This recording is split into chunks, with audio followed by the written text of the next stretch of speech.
सब मेरे मदद से चल रहे थे, एकदम से डैडी ने बोला एक ही चाहिए हम दोनों गिर गए।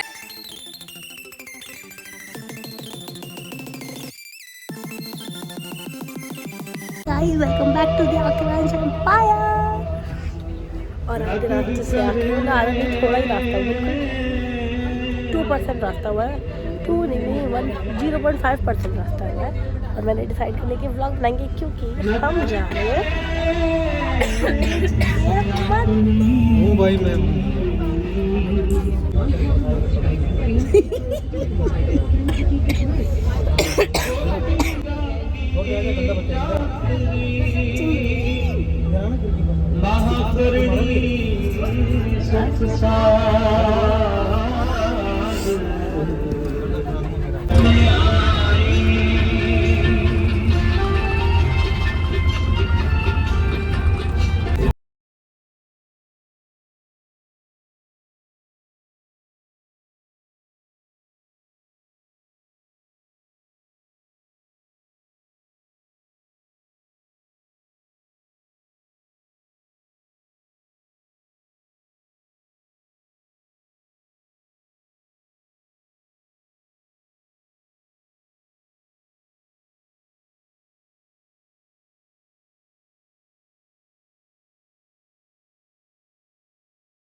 अपना फ़ोन ही नीचे पड़ गया सोते सोते। ये यहाँ, इसका फ़ोन वहाँ जगह था, इसका फ़ोन चला जाता है।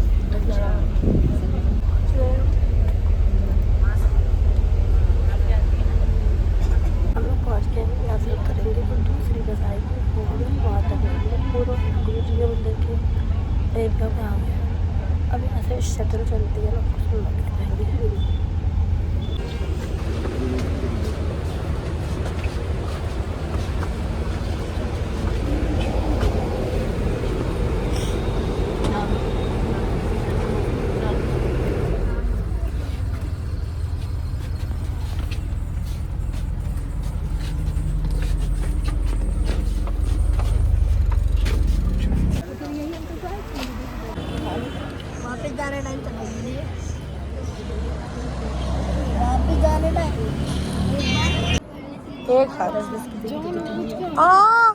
क्या नहीं लेना, नहीं लेना,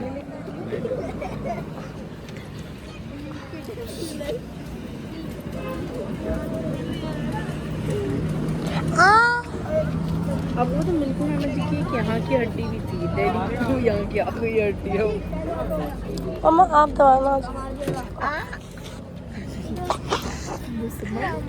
मम्मी तो हलाल हो गई। नहीं मेरे को, मैं भूलती नहीं। ये पिक्चर प्लान जैसा है ना, मुंह खुला हुआ, बैठो वैसे ही पकड़ लेगा।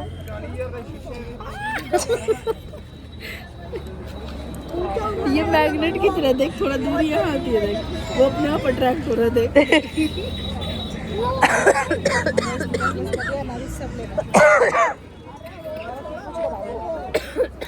मामी को भी चलो। कहाँ जाना है? चड्ढा। क्या बोल रहा है, हमने क्या किया है? तुम दोनों ने मिलकर तुम्हारा ब्लॉग बन रहा है, ब्लॉग वायरल कराओ पैंट टाइलर का। आज तो नहीं पहनूंगा गाइस। अरे प्राइवेट थिंग्स आर प्राइवेट। तुम्हें कौन सी एकदम प्राइवेट ना छुपा।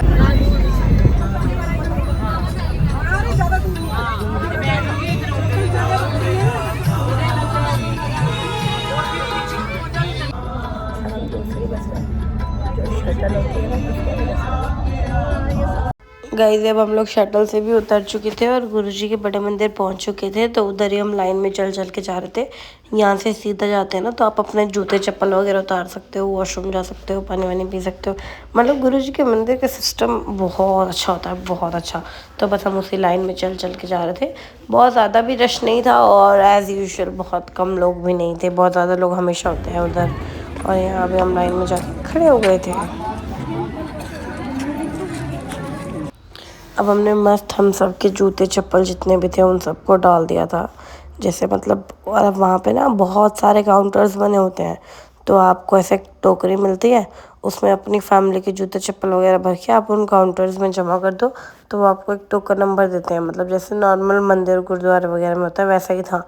तो वहाँ हम ये सब कुछ जमा करा चुके थे और फिर अब हम लोग दर्शन करने के लिए जा रहे थे कि हम लोग दर्शन की लाइन में। आपको ये जगह जानी पहचानी लग रही होगी, क्योंकि इसी रास्ते से आप पहले जूते चप्पल वाले की जगह जाते हो और फिर इसी रास्ते से आप दर्शन की लाइन में जाते हो। जो मंदिर की एंट्रेंस है ना, वो स्टार्टिंग में ही है, तो आप ऐसे पूरा गोल गोल घूमते रहते हो। वहाँ पे ऐसे बना हुआ है ना सब कुछ। तो अभी हम लोग दर्शन के लिए मंदिर की एंट्रेंस की लाइन में जा रहे थे।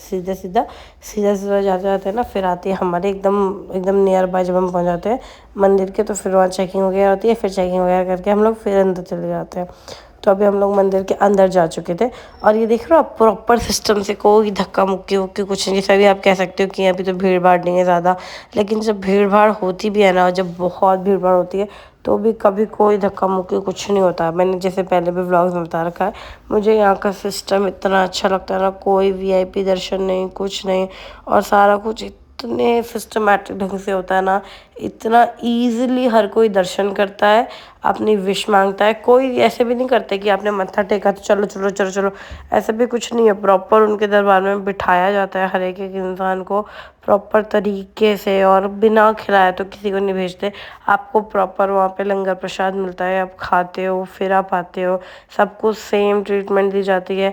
और जो बुज़ुर्ग लोग होते हैं, जो छोटे बच्चे होते हैं ना, उनके लिए फिर उनको अलग से रास्ते से भेज देते हैं, ताकि मतलब कि उनको ज़्यादा भीड़ का सामना ना करना पड़े। इसलिए बगल की जो आप मेरी ट्रैक खाली देख रहे हो ना, उस रास्ते से फिर बड़े लोगों को, जैसे मैं नाना नानी के साथ जाती हूँ जब, तो हमें अलग भेज दिया जाता है। तो ऐसे उन लोगों को फिर अलग भेज देते हैं, ताकि उन्हें भीड़ का किसी भी तरीके का कोई सामना ना करना पड़े और सिस्टमैटिक ढंग से हर किसी के दर्शन हो, चाहे वो छोटा बच्चा हो, चाहे वो कोई बड़े हो।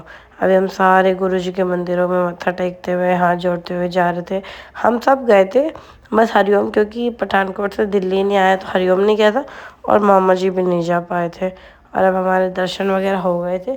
तो गाइस जब हम शटल से आए थे ना, तब हम पैदल जा रहे थे वापसी, क्योंकि शटल वाले एरिया में ना बहुत भीड़ थी, एकदम एक्सट्रीम भीड़। और वैसे भी मैंने मतलब उस एरिया में जाने से पहले ही कहा था कि चलो पैदल चल लेते, क्योंकि ज़्यादा दूर नहीं होता, मुश्किल से 300-400 मीटर या आधा किलोमीटर होता होगा। हाँ, आधा किलोमीटर से ज़्यादा तो नहीं होता गाइस। तो मैंने कहा कि चलो इतने तो हम पैदल ही चले जाएंगे। तो यहाँ हम लोग मस्त पैदल जाए जा रहे थे, और इधर ही आगे जाके हमारी बस खड़ी थी। और जब हम लोग पहुँचे ना, तो हमें पता लगा कि हम लोग सबसे ज़्यादा लेट हो गए, बाकी सब लोग आ गए हैं। वो हम लोग इसलिए लेट हो गए थे क्योंकि मामी लोग पहली बार आए थे ना, तो हम लोग मामी वगैरह को गुरुजी का स्वरूप दिलाने चले गए थे। और अभी हम लोग बस में चढ़ रहे थे, पता नहीं बस में कहाँ कोई पानी वानी गिरा हुआ था, इसलिए हम लोग को रोक दिया गया था कि 2 मिनट रुको। वो जल प्रसाद गिर गया था ना, तो वो जल प्रसाद साफ़ सूफ करके फिर हमें चढ़ाते। तो बस वाले अंकल से कोई कपड़ा वपड़ा मांग रहे थे ये लोग। इस चक्कर में देखो कुछ हम देख भी नहीं पा रहे हैं ना, सारा आगे अंधेरा हो रखा है। अभी ये हमारी बस है गाइस। अभी जैसे मतलब मेरे आगे दीदी खड़ी है, दीदी चढ़ जाएगी, फिर उसके पीछे पीछे मैं भी चढ़ जाऊंगी। ये ड्राइवर अंकल बैठे हैं ठीक सामने हमारे, वो कोई कपड़ा वपड़ा दे रहे थे उन लोगों को वो पहुँचने के लिए। एंड देन इसके बाद अब हम लोग चढ़ रहे हैं बस में। And everything was so good. वहाँ पे तो दर्शन करके ना बहुत अच्छा लगता है हमेशा। हमारा एक्सपीरियंस हमेशा उधर का बहुत अच्छा होता है। तो जो लोग भी गुरु जी को बहुत मानते हैं उन सबको, मतलब उनमें से तो 90% लोग बड़े मंदिर जाके आ भी चुके हैं। और आप लोगों ने तो व्लॉग भी देखा है, हम तो डुगरी भी जाके आ चुके हैं ना। फिर गुरु जी हमें डुगरी बुलाएंगे तो हम फिर डुगरी भी जाएंगे। और यहाँ हम लोग, मतलब इसमें ऐसा था ना कि जिस सीट में आप बैठ के गए हो उसी सीट में आप 99% उसी सीट में आप बैठ के आते हो। कभी कभी कुछ एक आधे लोग होते हैं जो अपनी सीट बदल लेते हैं, वरना लोग मोस्टली जैसे बैठ के जाते हैं ना वो वैसे ही बैठ के आते हैं। जो आगे बैठ के गए थे वो आगे बैठ के आते हैं, जो पीछे बैठ के गए थे वो पीछे बैठ के आते हैं। कोई ऐसा नहीं होता कि मैं यहाँ बैठूंगी, मैं पहले आई तो मैं यहाँ बैठूंगी। जाते टाइम हम जैसे बैठे थे आप आते टाइम भी सेम टू सेम एग्जैक्टली वैसे ही बैठेंगे। और यहाँ हमारी बस से उतरने की बारी आ गई थी, क्योंकि जब बस चल रही थी ना तो आगे वाली 2-3 आंटी ना बात कर रही थी, तो उनमें से किसी एक आंटी को पीछे भेज दिया था और मुझे उनकी जगह पे भेज दिया था। इसलिए मैं कुछ व्लॉग भी नहीं बना पाई थी, मैं वहाँ बैठे बैठे सो गई थी आते टाइम। तो यहाँ अब हम लोग अपने बस से उतर चुके हैं। भागो भागो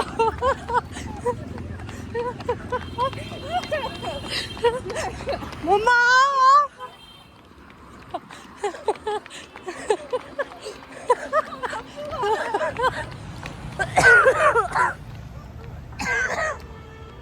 भाई साहब दीदी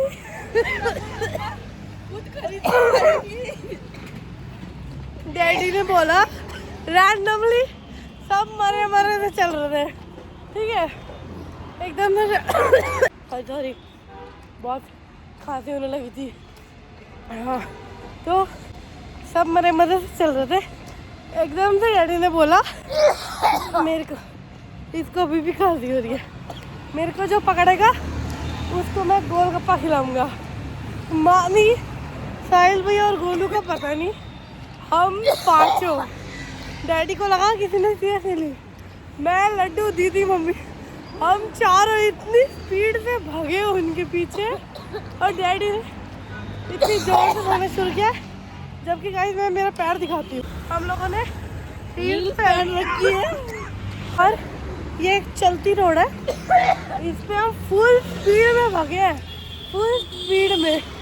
थोड़ा थक के रुक गए, लगभग 300-400 मीटर भागे उनके पीछे, अब वो बहुत आगे जा चुकी है। और अभी उन्हीं बात से मुकर रहे हैं।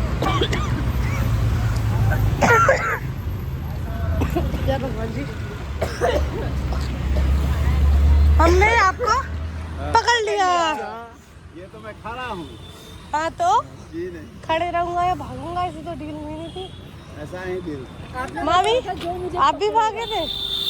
नहीं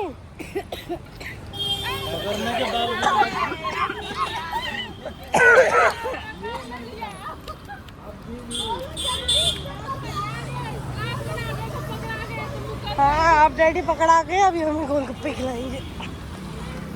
हम इतनी तेज भागे थे सारे।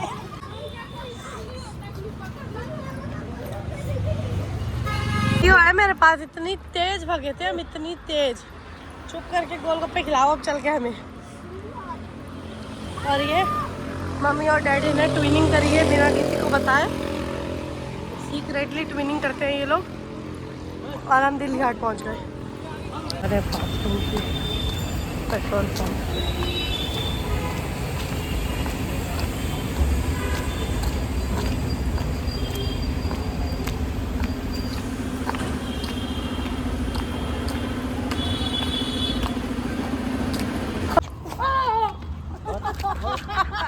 एक ही चाहिए हम दोनों गिर गए। ये इसमें ये बैग गिरी थी, ये भी गिरी। कल भी ऐसा ही हुआ था जब वो मुझे पकड़ के लेके आया था। अभी तो मैं खड़ी रह